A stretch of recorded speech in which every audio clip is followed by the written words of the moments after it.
आज आपण रिकाम्या पोटी शरीराला भरपूर ऊर्जा देणारे शक्तिवर्धक असे हे लाडू कसे बनवायचे ते पाहणार आहोत। अगदी घरच्या साहित्यात कुठेही यामध्ये ड्रायफ्रूट्स किंवा साखर किंवा साबुदाणा याचा वापर न करता अगदी झटपट विनापाक घरच्या साहित्यातून शक्तिवर्धक असे लाडू कसे बनवायचे ते पाहूयात। व्हिडिओ स्किप न करता शेवटपर्यंत नक्की पहा। तर सगळ्यात आधी येथे मी 1 वाटी शेंगदाणे घेतलेले आहेत। शेंगदाणे चांगले असे खरपूस आपल्याला भाजून घ्यायचे आहेत। शेंगदाण्याला गरिबांचा बदाम म्हटलं जातं, कारण बदामाचे पोषक तत्व शेंगदाण्यामध्ये असतात।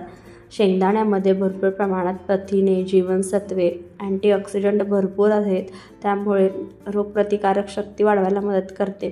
त्यानंतर पचायला हलके असतात, वजन नियंत्रित ठेवायला मदत करतं। त्याचप्रमाणे गूळ आणि शेंगदाणे एकत्र खाल्ल्याने हिमोग्लोबिनचं प्रमाण वाढतं, त्यामुळे गूळ आणि शेंगदाणे एकत्र खाण्याचा सल्ला दिला जातो। तर आता हे चांगले असे खरपूस आपल्याला भाजून घ्यायचे आहेत। काहींना शेंगदाण्यामुळे पित्ताचा त्रास होतो, तर तो होऊ नये यासाठी काय करायचं हे मी पुढे सांगणारच आहे। तर आता हे चांगले असे भाजून घेतलेले आहेत। हे पहा, याला हलके हलके डाग आलेले आहेत। आता हे साईडला आपण काढून घेऊयात।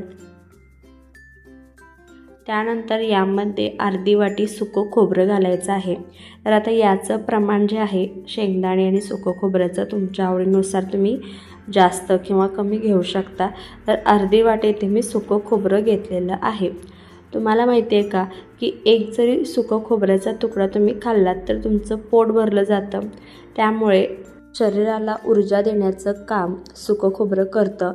रोज तुम्ही सुकं खोबरं खाल्लं तर तुमची रोगप्रतिकारक शक्ती वाढण्याची शक्यता जास्त होते। त्याचप्रमाणे यामध्ये भरपूर प्रमाणात प्रथिने, जीवनसत्वे, लोह, कॅल्शियम, मॅग्नेशियम असतं, त्यामुळे आपल्या शरीरासाठी अतिशय फायदेशीर आहे। तर हे पहा, कलर चेंज होईपर्यंत आपण चांगलं असं हे भाजून घेतलेलं आहे सुकं खोबरं। आता हे साईडला आपण काढून घेऊयात। तर तुम्ही ते किसूनसुद्धा सुकं खोबरं घेऊ शकता। तर आता हे साईडला घेतल्यानंतर यामध्ये 1 मोठा चमचा आपल्याला तूप घालून घ्यायचा आहे। तूप चांगलं वितळून गरम करून घ्यायचं आहे। तर 1 मोठा चमचा तूप इथे मी घेतलेला आहे। तूप चांगलं गरम झालं की यामध्ये 2 चमचे डिंक आपल्याला तळून घ्यायचा आहे। तर डिंक आता इथे मी चांगला असा तळून घेते। तर डिंकामुळे सांधे किंवा हाडे मजबूत होतात, त्याचप्रमाणे शरीराला ऊर्जा देण्याचं काम करतं। पोटाचे जे काही विकार असतील तर ते कमी होतात। तर इथे डिंक तुपामध्ये चांगला कुरकुरीत होईपर्यंत आपल्याला तळून घ्यायचा आहे। चांगला असा फुलला गेलेला पाहिजे, नाहीतर मग नंतर लाडूमध्ये कचकच लागण्याची शक्यता असते, त्यामुळे चांगला कुरकुरीत होईपर्यंत आपल्याला डिंक तळून घ्यायचा आहे। तुम्ही जर या चॅनलवर नवीन असाल तर प्लीज अशाच नवनवीन रेसिपींसाठी चॅनलला सबस्क्राईब करायला विसरू नका। बाजूच्या बेल आयकॉनवर प्रेस करा, म्हणजे येणाऱ्या नवनवीन रेसिपींचं नोटिफिकेशन सगळ्यात आधी तुम्हाला मिळेल। आणि रेसिपी आवडत असतील तर एक लाईक करायलाही विसरू नका।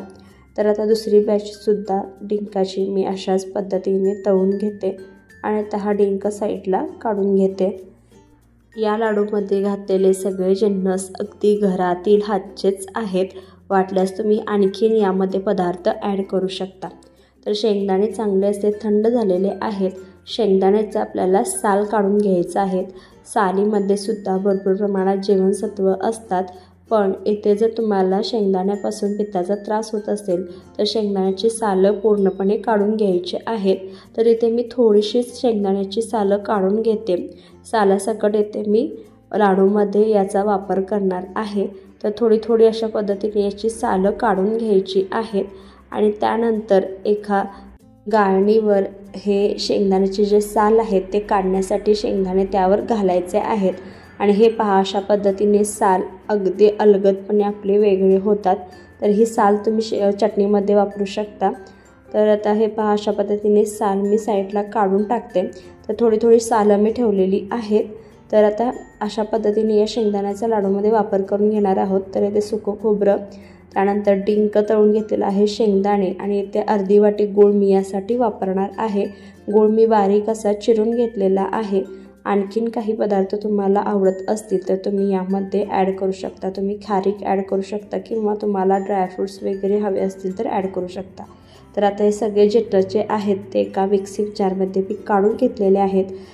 तर सगळ्यात आधी हे सगळं मी साहित्य आहे ते फिरवून घेते. यामध्येच 2 हिरव्या वेलच्या घालते.